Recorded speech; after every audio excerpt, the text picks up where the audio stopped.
To another Simple Emotions podcast. Thank you for all of the support so far on the following few. And today I have a really special guest, Nate Coleman here, who is a former Division I swimmer. And he's going to talk about his experiences through college and how he got to where he is now and his mental health experiences that he's learned and went through throughout his journey. So Nate, if you want to take it away. Oh, good. So let's see. I first started actually realizing what mental health was the summer of 2020. A kid on my team that was a bluefish. A kid on my team was going through some really hard time mentally. He had to be hospitalized twice, and this kid was I was very very close with him, and it first it opened my eyes to what the severity of mental health and how it can really affect people's lives, and that's also around the time where I first started to feel actually depressed.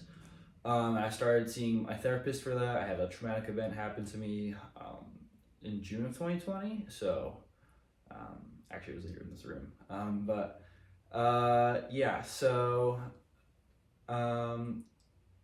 I would meet with my therapist. I was also in a relationship at the time that probably did not help my mental health very much. Nothing against the person I was in the relationship with, but I genuinely was so depressed after we had ended things because I don't know, it was my first time actually dealing with a lot of depression at once, besides my grandfather dying, which was I don't really think I processed when I was a kid as depression. That was March 2021. I'm really going through it. My swimming's not really there. I'm struggling in school. I'm struggling in swim. I'm struggling outside of that. Socially, I'm really just only playing video games and being sad. And then that summer, I took on 2 jobs. I had taken on a new job lifeguarding, and I also was lifeguarding at the old swim club I had been lifeguarding at. And in July of 2021, I actually had planned on killing myself, which that was, looking back, it was a lot of things going on, a lot of stuff I had internalized, and had not really had a chance to talk about with anyone. I had a therapist, but I never really expressed that feeling, I guess. And luckily, I didn't, and I didn't even try to. I had planned on it, but my parents caught it before. I got lucky. So that's when I first started actually taking it seriously with my mental health. And I was good for about a year and a half until I got to college. Before I go there actually, I would say swim had been the biggest part of me and who I thought I was for a really long time.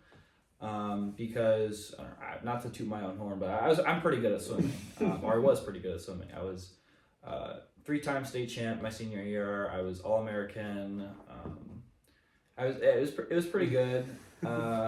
Committed to swim D1, and was just coasting through my senior year. It was really a good year.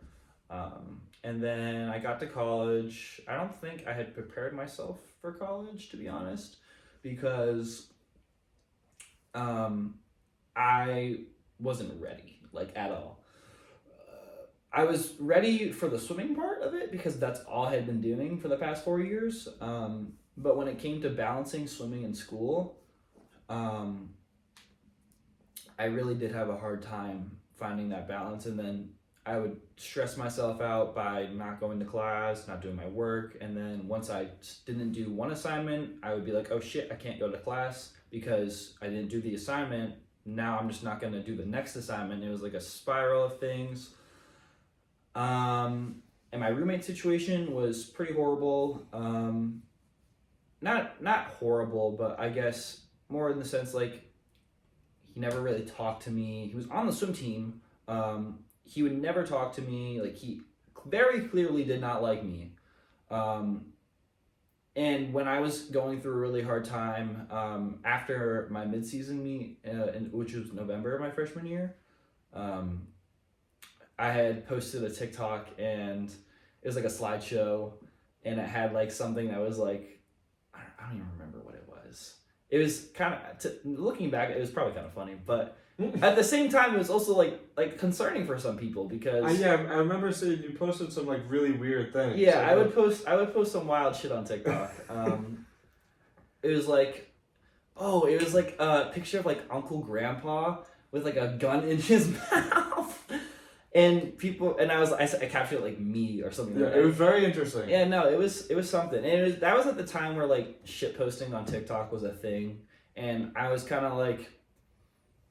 It wasn't even just shit post. It was like schizo posting, which also is probably not the right term to use, but like that's what I was like. I was just posting to, instead of confronting my feelings, I was using that as like an outlet because I was only meeting with my therapist once a month at that point, just because I had no time because all I was doing was swimming. I wasn't doing it. I really wasn't doing. I mean, that first semester I was able to stay off of the academic probation just because I grinded I locked in the last week before I came home so that I could swim at conferences because I felt like I had pressured myself, or I'd put a lot onto my plate, and I did not have a big enough stomach.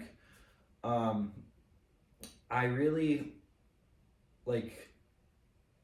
was so afraid of everyone being disappointed in me. Just because I was supposed to be the fastest freshman, I was supposed to be this team, I don't know, and everyone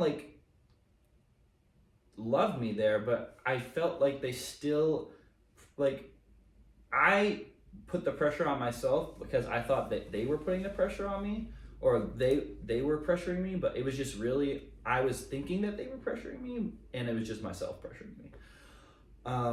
And it led to this spiral of me just really not doing well. I had an okay conference meet last year. I was nowhere near the time I had gone when I was All-American in my best event. So I was really upset about that. I remember crying to my mom at conferences, in the hotel lobby. It was so bad.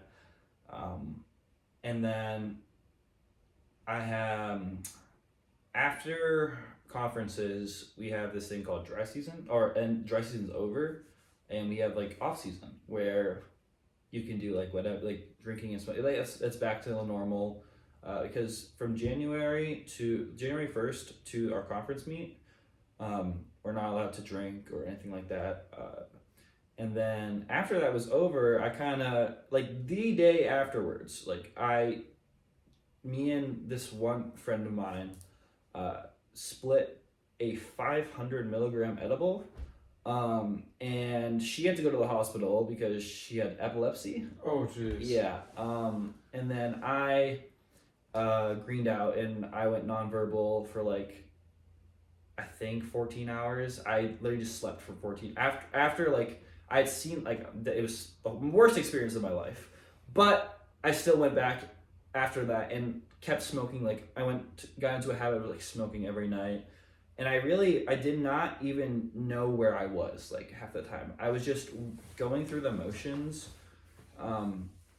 without actually being in control of anything I was doing, and it was a hard time because I was not going to class. I was not doing anything. I failed 3 classes, and it was very mentally taxing. And then I came home, still smoking, was meeting with, and then my parents were like, you have to do something. So I started meeting with my therapist more often. Took a small tea break. But I started really meeting my therapist and started listening to what she was saying, instead of just meeting with her to talk. And while I would still talk with her, she would give me advice. I would ask her for advice on things, and I would tell her, or she would make me feel like I was actually doing things right. And for the first time ever, I felt like I was actually in control of my life. And then I went back to school, and I forgot that I was in control of my life. And I wasn't I wasn't allowed to swim for the first 2 weeks of the semester because I had missed a class the semester before, um, and my coaches like knew about it and they were pissed. Like whatever, we had made an agreement, and then I started swimming again after those 2 weeks, only doing afternoon practices for a week, and then after that I started going back to the mornings. So then I got sick, and I stopped swimming, or I didn't stop swimming. I didn't say I was gonna stop swimming until the next week, or like a week and a half later, where I was like, oh, am I ready to swim right now? Also because I wasn't allowed to compete this semester because I've been placed on academic probation due to the failing 3 classes the semester before. And I just was really at a point where I was like, I wasn't motivated. I was lost. I could not like get out of bed. Like I would there was days where I would sit in bed for like probably I would wake up at 9 to go to, I would wake up at 8:45 to get to a 9:45 class, but I would stay in bed until 3. Like I was like paralysis. I could not move. And once it got to that point, I started expressing to my therapist, and I kind of was keeping it back from her, like that I was not really doing well, because I wanted to make it seem like I was doing well, because I really do like it at AU and I wanted to stay there. But I was not doing well, and I came home and I was notified within about a week that I was not going to be able to return to AU because I did not meet the academic requirements that I was supposed to meet. So that was really when I was like, I got to do something about this. So I deferred I was going to be able to appeal that decision, and I probably would have been able to go back to AU, but I decided that it really wasn't the time and place for me, and I needed to focus more on myself and grow more before I do that. So I'm now doing this program called Semester Off, which is in Wellesley.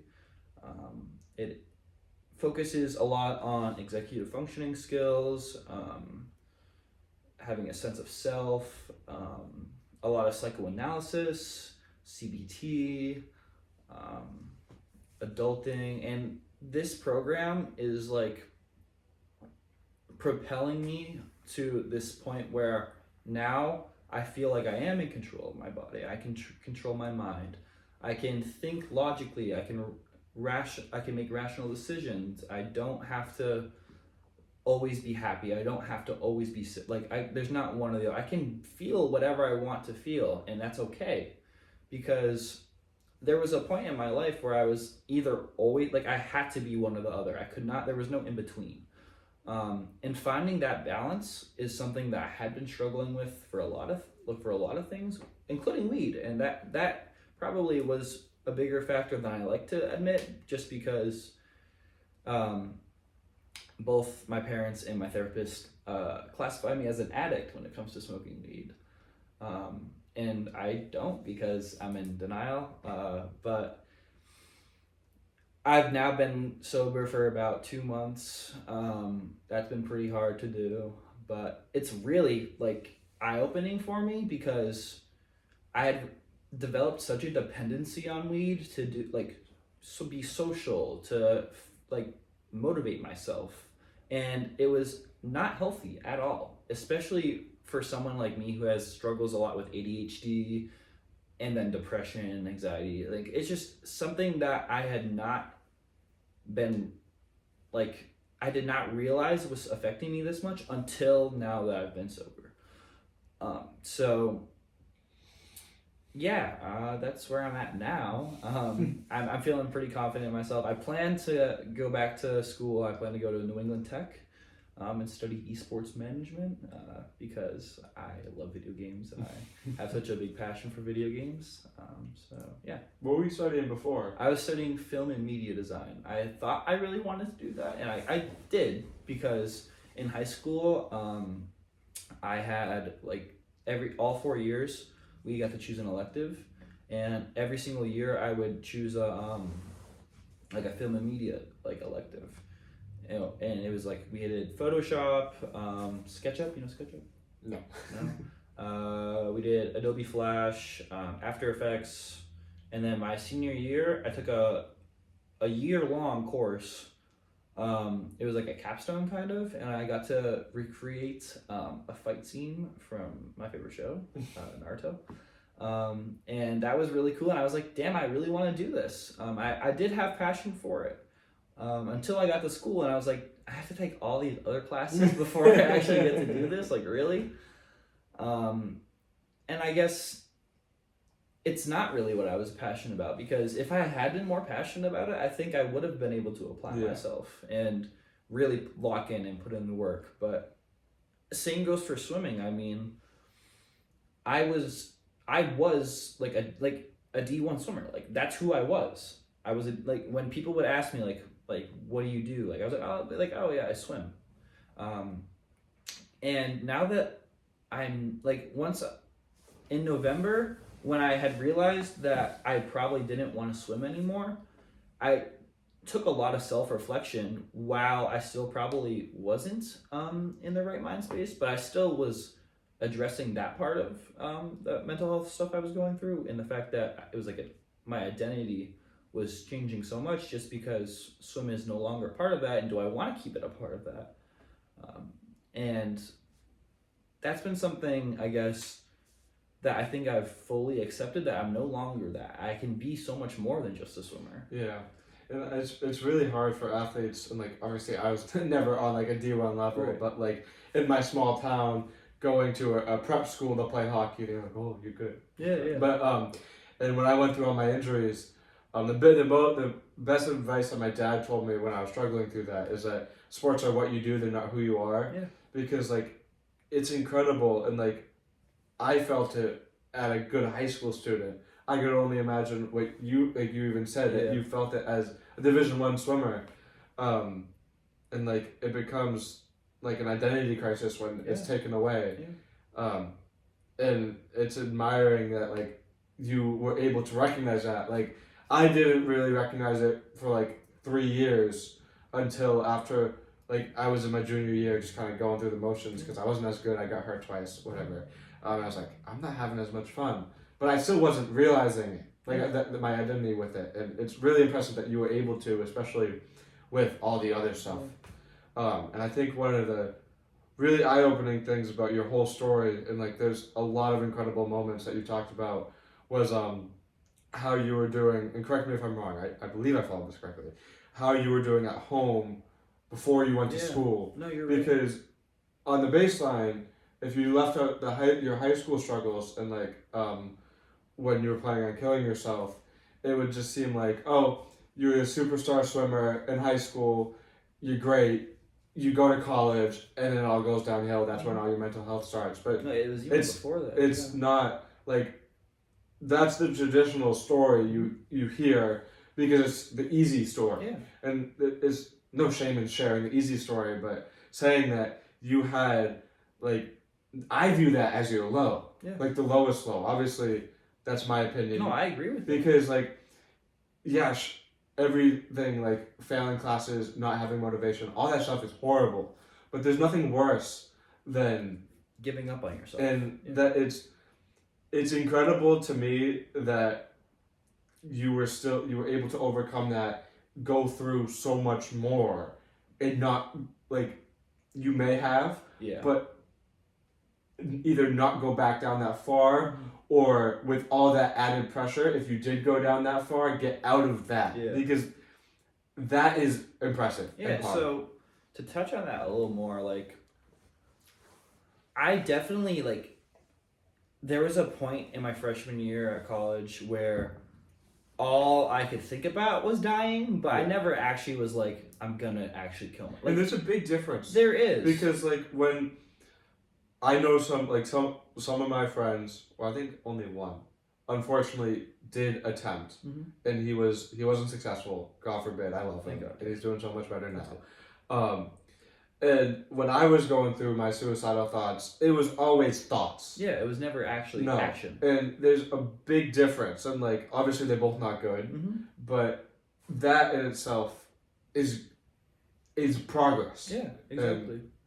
I'll let you keep on talking. Yeah, about it. so I think a big help to get rid of those thoughts. This is gonna sound like I'm a walking ad for Zoloft, but hopping on sertraline, like I'm not even gonna lie to you, like it made my intrusive thoughts of like wanting to die and stuff like they were gone. I was so much more like present, but then it got to the point where I replaced those thoughts with weed and just to like cope, I guess. Even though I really wasn't even I was struggling to do things, but I wasn't like in the sense like I was like giving up on myself. I was just giving up on everything around me. Yeah. And I feel like I don't like. I need drugs because of my breathing. Like if I have one hit, I'm probably done. Yeah. But I understand the appeal for teenagers and kids. Yeah. I always tell everyone that it's not good to do, but it's the safest one because it's natural. Right. Regardless, I feel like you were talking about with addiction and like your denial and how your parents and therapist said, yeah, Nate, you got a problem. Yeah. And I feel like that's really where it stems from, because weed is a weird substance where it does help you with your mental health when prescribed. Right. Because if you went to your therapist and said, this is how I'm feeling, and she goes, try medical marijuana, that's good. Yeah. Because it's prescribed, it's controlled. But then, and I know, again, some people that have struggled with this, when they use it as a coping mechanism, and that goes with anything not good. Self-harm. Self-harm, like that, gambling, Yeah. even like, there's like any activity that consumes you, and addiction is weird. Yeah, it is. It is truly. There's been multiple things I think I could say that I've been addicted to. Nicotine was one of them. Nicotine's dumb. I don't get it. Yeah. I'm sorry. No, I understand weed. If you're ingesting 900 chemicals, ingest something that grows out of the ground, please. No, yeah. Not anymore. Not you. No, yeah. You guys. Yeah, you stay sober. I don't do either. I don't vape anymore. I don't. Like, I was pretty addicted to vaping, to be honest. Yeah. Not in the sense of where like it controlled me, but like I had to have a vape. Yeah. My morning buzz was like the thing I woke up to, like when I was really going through it. The morning buzz was what was waking me up in the morning, like getting a buzz in the morning. Like that's just so stupid to say now, but like it's what I was going through. Like me saying that it's so dumb obviously is true, but as a mental health advocate, it's a little bit hypocritical because dumb maybe isn't the right word. Right. Like logically, literally, yeah, don't do it. But I've never experienced the addiction. Yeah. And it doesn't give me the right to say you're dumb. Right. Exactly. It's dumb. Like the thing is dumb. And like you're not dumb, but the thing is dumb. Right. Exactly. It's not healthy. No. There's so many other healthier ways to cope or stimulate your brain. Like I don't know. I think it's the fact that it's very convenient. Yeah. For most of the kids or people our age to access. Like I know there's multiple smoke shops that don't they don't card you. Yeah. They just sell it to you. They don't care what you look like. They make their money. Exactly.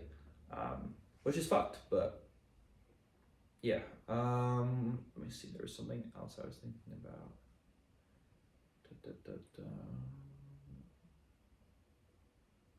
I can ask another question. Yeah, go ahead. We can talk about it Yeah, if you remember. So, the common thing that you hear, and I'm sure you heard it a lot at school, and maybe even from your parents, is when you're not doing your work, you're not going to classes.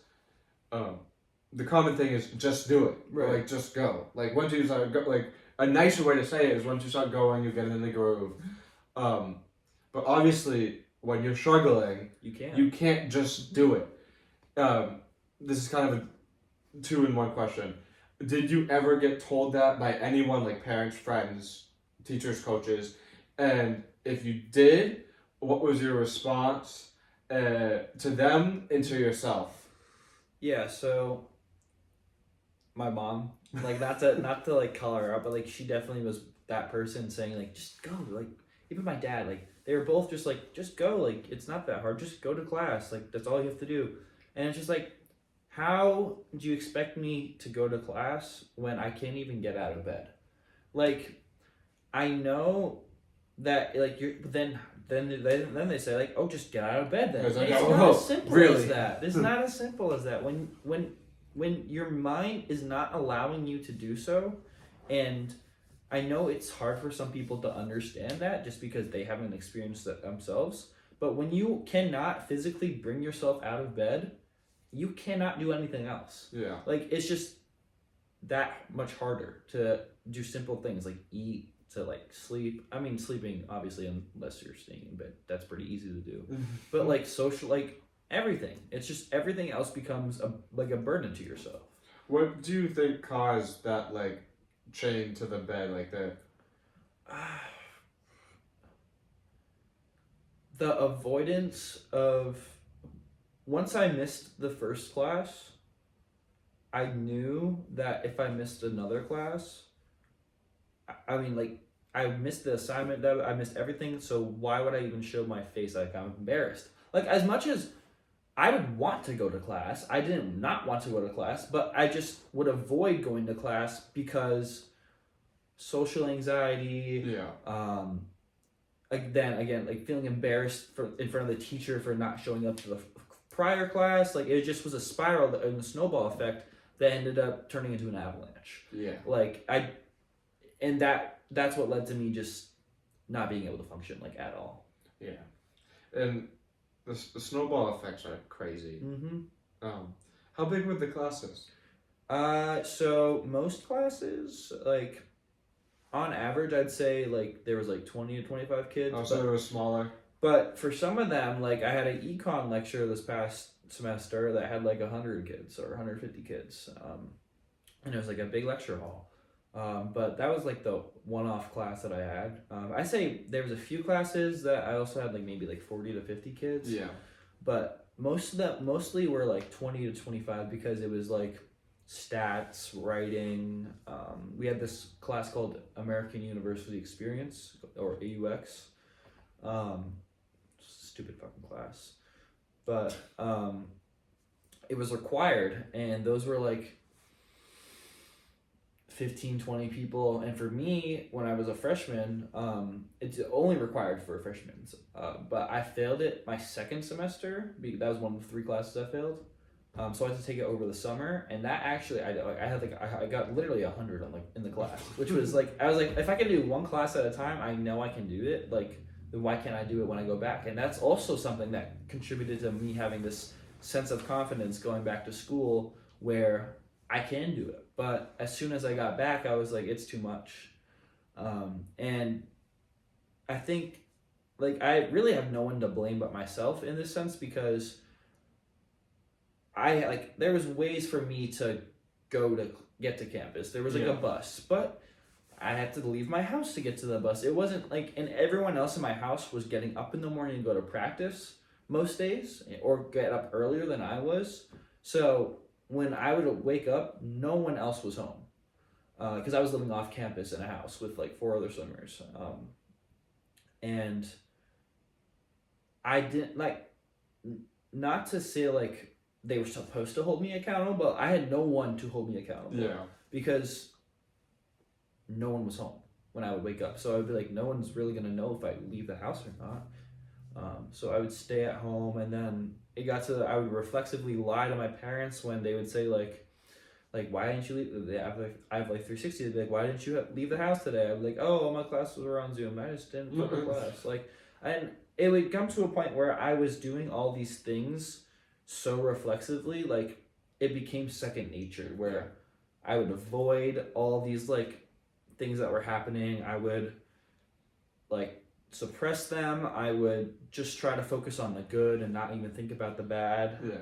And it was not healthy for me.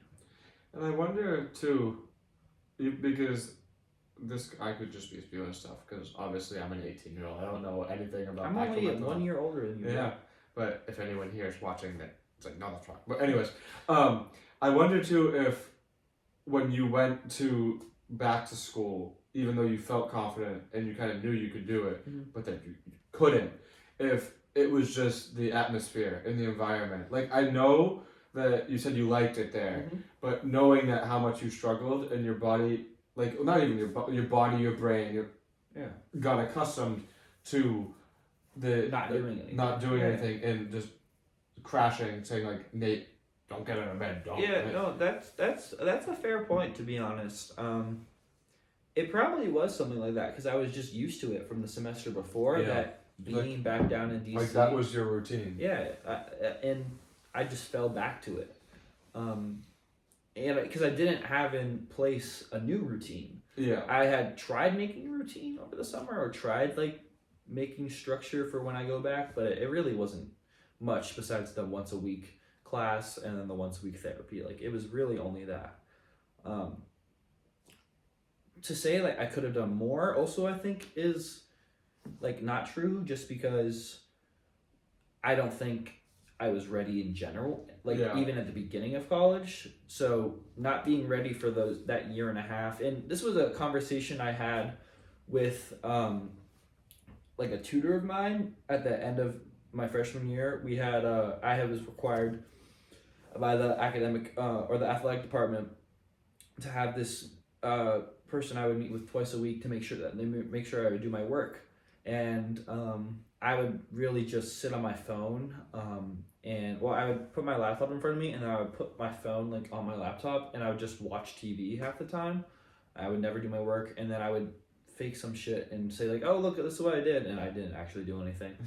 And at the end of the semester, I told her that, and she was like, really? I was like, why are you telling? She was like, why are you telling this to me now? I was like, I don't know. And she was like, are you even sure that like you're ready for college? Like, this is right for you? I was like, to be honest, that's a good question. And I really did. I thought about it enough, but I don't think I did, because I really was not ready. And even going back last semester, I was not ready either.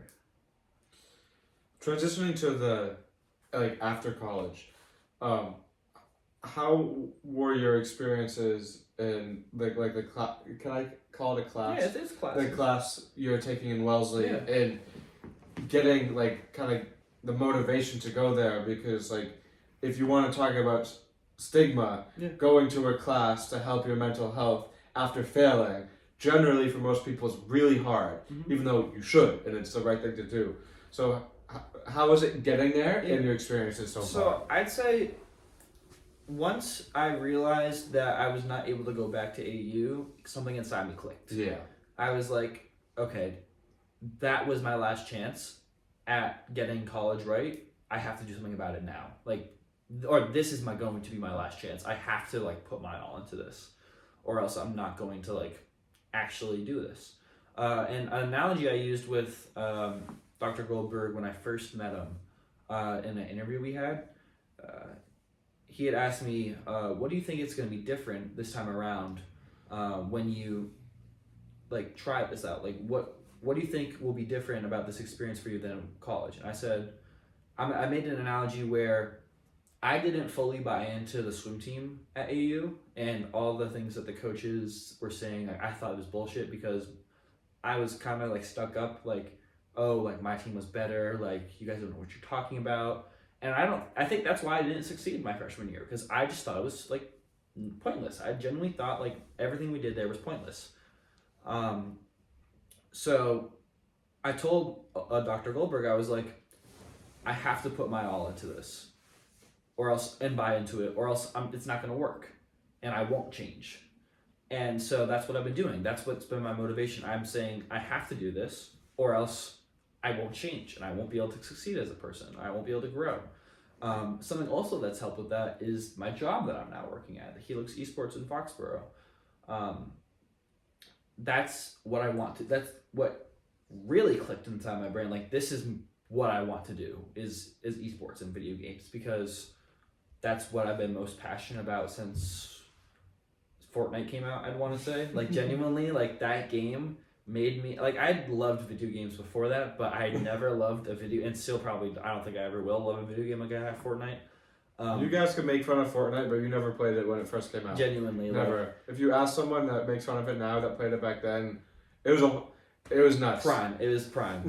Genuinely. And I still love it, and I still play it to this day. I'm a grinder, but that passion has never changed, and my passion for swimming definitely died down, and I feel like this passion is only growing. And that's also, I'm using it as motivation for if I'm getting myself to semester off is going to make me able to go back to school, and what I want to do is esports management and video game. Like that's what I know I want to do. It's my passion that is ever growing, like it's exponentially growing. And that's been a factor because how else am I gonna drive myself? Like that's been my main drive. I have never like been a morning person, but semester off starts at 9 a.m. every single day, and you gotta get the traffic too. Oh yeah, so there's been days where it's taken me an hour and a half to get to Wellesley, and I leave at 7:30 every morning though. So that's been my main like driving. Like I have to show up. I have to put in my all, and that's what it's been so effective. Like I've already seen so much growth in myself, and my parents have seen it. My therapist has seen it. I think people around me have seen it. You probably can't see guys. You haven't seen me in like 5 years. But like genuinely, it's been the most positive experience I've like had with anything surrounding mental health. Yeah. And growth and being the best version of yourself. Because in high school, I went to a Catholic high school, and we had a morality class, I think, my junior year, where being the best version of yourself was like the main point of the class. I was like, oh, I can do this. But no. This is genuinely making me the best version of myself because it's opening my eyes up to who I am and how my brain works through like CBT, and all the other classes I was talking about earlier. Like the cognitive-based therapy, or cognitive behavioral therapy has truly like opened my eyes on how my brain works and how other people's brains work. And it makes me more confident in the sense of how to like work around how my brain works, because I don't think my brain works like most people's brain works, because everyone's unique. But I think that's been like truly like it's going to be something that makes an impact on my success going forward. Like, and I think the crazy thing about therapy is like compared to like school, like that class you took in high school, is school is a lot of telling you what to do, and like I think I said this in one of my podcasts before. The stupidest presentation I ever heard at my high school was a presentation on how to be happy, and like you can't teach that. No. But with therapy is the therapist helps you a lot, but it's all on you. Like you get. They give you strategies and stuff, but you have to do it. Exactly. And it's hard work, but obviously you're putting in the work, and you're a great example to show that like no matter how long you've been struggling for, because like you could even obviously you didn't share anything before, but from what you have shared, you were struggling for a solid 3 years. Yeah, no, and like they were all like I tell my story, and I'm like, oh, I had 3 injuries, but then it's like. Then the end of my story is, I started a clothing brand, I've done all this good stuff, but it's not always that easy. No. Like, mine was just like 3 bad years, 1 really good thing. But for you, it's like, your things were so much worse than injuries. Like, obviously, I'm not classifying what's worse you not, can't really do but that. Like, your experiences would just keep on coming and coming. And like, for me, I always felt like, why does something bad always have to happen to me? Like, I had my 3 injuries, and then senior year, I had a really, really big personal thing that happened. And I was like, what's going to happen? Like, that's why I'm happy with my toe. I'm like, if my toe is a thing this year, I'll take a broken toe. You'll take that. But it's really impressive on how you got the work you needed to do. And you're a great role model for anyone that is struggling right now, to show that like it's hard right now. You're probably gonna get made fun of. You're gonna make fun of yourself the most and like beat on yourself the most. But it is always possible. No matter. And it's worth it too. It really is, because the change you have in your brain when you actually start facing the problems you have instead of avoiding them or doing whatever. Like once you start facing these problems, you can actually start to see yourself develop and like grow into an adult. Yeah. Because that's what I feel like another whole part of this program is becoming an adult and being okay with that. And that's something I think I did really was scary about college for me, was I didn't want to be an adult. I didn't want to grow up. But now I'm like, I do want to grow up, and this is how I want to do it. Something that you had said though, oh wait, no. How did I break Come down on. this? Get it. What were you saying? So you said role model, perfect, change, therapy. No, wait. Back to back stuff. That's okay. Oh, There we go. so a question that was recently asked. We had this exercise we recently did at semester off was we lined up like in 2 rows, and we all got this piece of paper that had like 10 questions on them, and we were like paired up with a different person. The staff member running the exercise made sure that we all talked to like every person in the group at least once for 2 minutes. We had a chance to ask these questions. And a question I got asked was, what is one unique thing you have in your bag and why do you carry it? And in my school bag, I actually still have a pair of goggles that I had from AU. And I still keep them in my bag.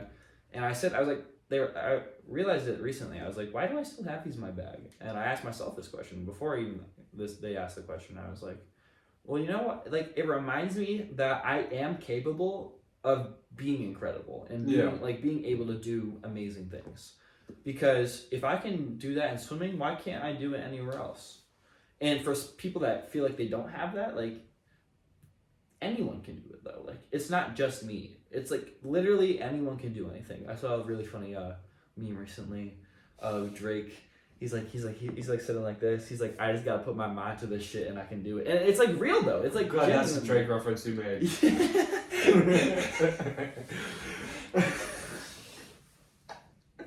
Why did you do that? My fault. No, you good. But yeah, no, it was like, but genuinely though, all you have to do, and like Jinxie, like he's been also like, since his rise to fame, and like I've been watching his videos for now about like 4 or 5 months. You know Jinxie? I may have heard of him. He's like the guy who does the Rainbow Six Siege content. I don't No? Okay. He's like very inspirational. And there was a time where earlier last semester where I was kind of like struggling a bit, like more than I had been. And the only thing on my TikTok For You page was these edits of him like being hella motivational. And I was like, wait, why is he kind of spitting though? Because he has a really good message, and it's like he literally had been grinding for 4 years before he got his big break, and once he did, he like instantly like it's worth it. Like anyone can do it. He was literally it's ridiculous. Anyone can do it. And it comes from the craziest things. Mm-hmm. Like, all the stuff I've done so far, like, a lot of it is luck. Yeah. It is a lot of hard work. Like when I send the same email for 5 hours straight, like it's hard work. But like some of the stuff that I've done have came from Instagram DMs. Yeah. I'm like, it's cliche, and it's like, oh, it's dumb, it'll never work. It does. But when you work hard for consistency and quantity, obviously good quality, but like for a business, for example, and it goes for anything, the more like messages you send out, it's bound to hit. And like even if you send 1,000 and one hits, there you go. Still, you got one hit. And then like you said, how he just blew up. It's exponential. You did something with the Paw Sox, right? Or the Woo Sox? I've done something with the Woo Sox and the Red Sox. That's really cool. Yeah, I threw a first pitch with the Woo Sox. Yeah. And I have a picture with one of the Red Sox players with my shirts. That's sick. Yeah, and hopefully more. Yeah. There should be more to come this summer, but that's awesome. I won't guarantee anything yet. So as we get to the end here, is there any like quick closing remarks that you'd like to share?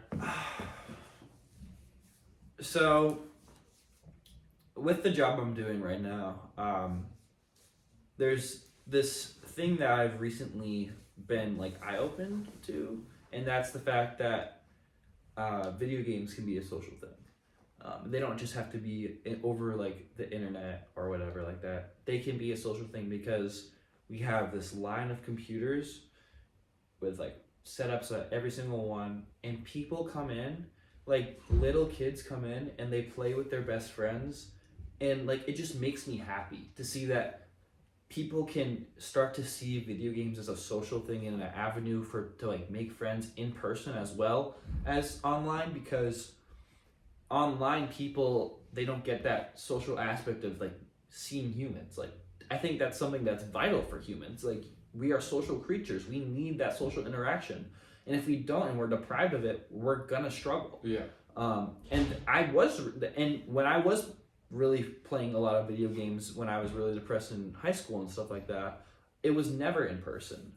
And I felt alone through that just because I never got to like see the people. Like, but now like that I get this chance to see other people that are probably struggling get to come in and get that socialization. Like, my goal is to eliminate the stigma around video games that it's not social. Yeah. Because I want to make it a more social experience. That's my whole goal. That would be cool. Yeah. Prove all the old men wrong. Yeah, literally. Well, this was a long one, but it was very informative, and Nate was great. Is there? Just like Big Nate, the book, whatever. I love those. I appreciate you guys sticking all the way through if you made it. I said this at the end of them all, and I hate it every time. But if you really like this, please click the red subscribe button, and if you really, really like to turn on post notifications. And down in the link, I will attach his Twitch. Dude, yeah. I'll attach his Twitch, so make sure to watch his streams, give him a follow, Yes, sir. and obviously a donation would be great. But thank you guys once again, and have a good day.